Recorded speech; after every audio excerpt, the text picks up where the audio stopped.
Hello viewers, আমাদের সংসারের টুকিটাকিতে আপনাদেরকে স্বাগত জানাচ্ছি। আজকে আমি হাজির হয়েছি কি করে খুব অল্প সময়ে ব্লেন্ডার অথবা গ্রাইন্ডার পরিষ্কার করতে হবে। আমি যেহেতু আমার রান্নাঘরে গ্রাইন্ডার ব্যবহার করি, তো খুব দ্রুত ময়লা হয়ে যায়।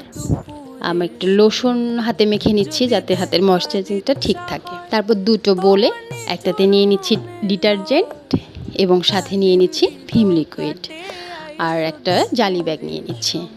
আর একটা বলে পরিষ্কার পানি নিয়ে নিচ্ছি, সাথে নিয়ে নিচ্ছি পরিষ্কার একটা পাতলা কাপড়। দেখুন আমার গ্রাইন্ডারটা অনেকটাই ময়লা হয়ে গেছে, যেহেতু রান্নাঘরে ব্যবহার করি অনেকটা নোংরা পড়ে গেছে উপরে।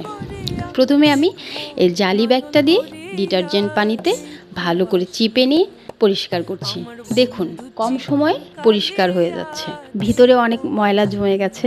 এগুলো যেহেতু জালি ব্যাগটা দিয়ে উঠছে না, সেক্ষেত্রে আমি একটা স্ক্রু ড্রাইভার দিয়ে সেটার মাথায় জালি ব্যাগ পেঁচিয়ে খুব সাবধানতার সাথে এটা করতে হবে, যেহেতু ইলেকট্রিক্যাল জিনিস।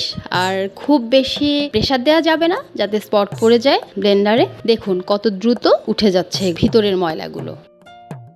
আমার নিঠুর মনোহর যদি পাই তোমার লাগর, খুলিয়া কইতাম তোমারে পরাণের খবর।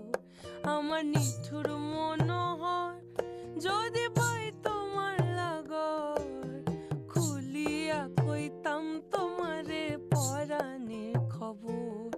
আমি প্রেম ফাঁসি লইয়া গলে যাই গো যদি। এবার আমি পরিষ্কার পানিটা দিয়ে সুন্দর করে মুছে নিচ্ছি। আপনারাই দেখুন কত দ্রুত পরিষ্কার হয়ে যাচ্ছে।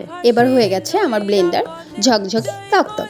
সো বন্ধুরা, এখন আমি পরিষ্কার কাপড়টা দিয়ে ভালো করে আবার ফাইনালি সব মুছে নিচ্ছি। কত সুন্দর পরিষ্কার হয়ে গেল। আপনারা ব্লেন্ডারটা ঢেকে রাখেন, আশা করি আপনাদের ব্লেন্ডার ভালো থাকবে, আপনারা যত্নের সাথে ব্যবহার করতে পারবেন।